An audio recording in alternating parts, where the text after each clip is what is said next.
Plot recapped here. Today I am going to explain a mystery, thriller and drama film called I Am Your Woman. Spoilers ahead, so be careful. In the 1970s, Jean and Eddie are married and living a suburban life. In narration, Jean notes they were supposed to have kids but they couldn't. One day, Eddie arrives with a baby that he explains is theirs now. She asks what his name is, and Eddie explains it's whatever she wants it to be. Eddie is clearly involved in some shady, mob-like dealings. One night there is a banging on the door, and Eddie's associate Jimmy arrives and tells her that they have to go immediately. No time to pack. She takes the baby, Harry, and leaves her home, where Cal, Erin's kind, picks her up. They stay in a hotel overnight, and Cal explains his job is to keep her safe.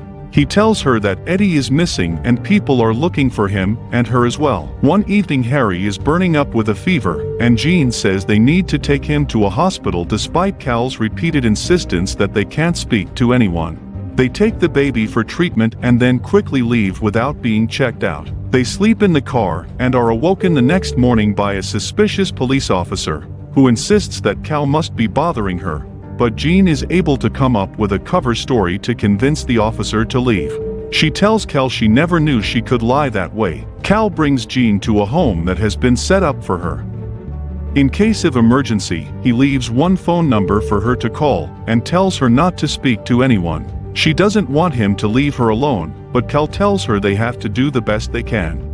Jean settles in, living alone and speaking to no one until one day her neighbor Evelyn comes over to say hello and bring her flowers. She says her friends used to live there. Jean tells her that her name is Mary. Jean becomes lonely and angry, one night getting so upset that she hurls eggs at her wall inside her kitchen.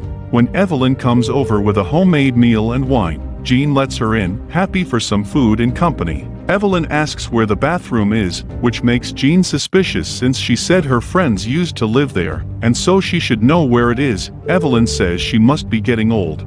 After a moment of suspicion, Jean lets it go. Later, Jean goes downstairs and sees the front door open and hears rustling downstairs. She grabs Harry and hides in a closet, where she uses the phone to call the number Cal left. She gets no answer, then escapes out the back window and flees to Evelyn's place. When she enters, she finds two men with guns waiting for her. They have Evelyn bound and gagged at gunpoint. They want to know where Eddie is, insisting she knows.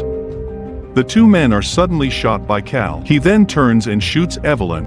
Jean is horrified, saying that Evelyn was innocent, but Cal says that she was dead the second Jean let her in and that he didn't want to do it. When they need to stop to get formula because Jean can't breastfeed, Jean tells Cal about her history. She couldn't have children and lost several pregnancies. She made peace with that.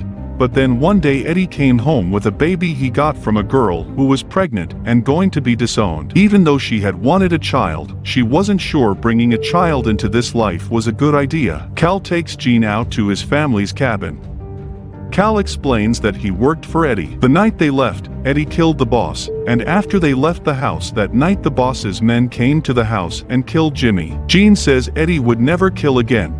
Cal tells her Eddie has been a killer for a long time. Jean makes him swear he doesn't know where Eddie is, and he says he doesn't. Jean begins living an isolated and lonely life out at the cabin. When a car pulls up, Jean goes to hide in a secret hiding place in the floor Cal told her about. But it turns out just to be Cal's family, his wife Terry, his dad Art and son Paul. They join Jean and begin staying at the cabin. Art shows Jean how to use a gun, which frightens her. She goes to Terry, who tells her that they saw guys outside their apartment for a few nights, and so they packed up and left, and that Jean should be prepared for what comes next. Jean deduces that Terry used to be married to Eddie. Jean never knew he had been married before. Cal was supposed to come shortly after his family, but he has yet to arrive. Terry planned to leave in the middle of the night to go find him without telling her, but Jean stops her and demands to go with her to find their husbands and get answers.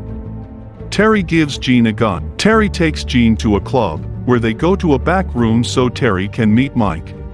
Jean hears from someone at the club that Terry took Eddie's whole life from him, and Jean confronts Terry about Paul being Eddie's son, but Terry says they need to leave right away. Suddenly, gunshots ring out. Terry puts Jean into a phone booth and tells her to stay there. When the gunman passes by to go into the back room and start shooting, Jean flees from the club out into the night. Lost and alone in the city, Jean wanders all night, then the next day stumbles into a laundromat and sobs. She goes to a hotel that Terry had previously mentioned staying at when in hiding before. She finds Terry, who tells her she came back for her but she was gone. She explains that Mike and Eddie used to work together until Eddie shot Mike's ear off. Terry tells Jean about she and Eddie had Paul, and she wanted to leave but Eddie kept saying the next job would be the last, but it never was. She says she started confiding in the even-keeled Cal, who worked for Eddie, and they fell in love. It was Eddie they were hiding from when they previously stayed at the hotel. Eddie found them and made a deal. Terry and Cal could be together and get out of the business, but one day Eddie would call and Cal wouldn't be able to say no. The call was to come and save Jean. Paul thinks Cal is his father. Terry explains that she and Cal both have normal jobs and really thought they were out until they got the call. Terry hopes that by meeting with Mike, Cal will have heard about her being in town and will find them. Terry gets the call from Cal and the two begin to leave to meet him, but there are men out front. Terry takes Jean out the back and tells her she will meet her at their destination. Jean hugs Terry, and Terry tells her no matter what she hears to keep walking. As she heads off, Jean hears gunshots. Jean meets Cal at a diner, and he tells her Eddie is dead. Jean notices Eddie has a gunshot in his side. Terry arrives and kisses Cal. The three of them drive away, but are wary because Mike's men were at the hotel. Jean thinks it's strange they would be after them when Eddie is dead, but Cal says Mike must not know. A car rams them and a chase ensues. The car ends up ramming them head-on. Cal and Terry appear to be unresponsive, and Mike drags Jean out of the car and drives away with her at gunpoint. Mike is vicious, shooting his own henchman in the head for talking too much. He demands to know where Eddie is, and Jean tells him he's dead. Mike demands she not lie to him, and Jean shoots him in the head. She drives the car back to Cal and Terry, who are both still alive. Jean drags Mike and his henchmen's bodies out of his car, wipes their guns down, and leaves the guns with them. She and the wounded Terry drag Cal to the car and Jean drives them back to the cabin. When they arrive, Jean sees a car and a dead man on the ground in front of the cabin. The wounded Terry can only give Jean her gun, and Jean goes in to investigate.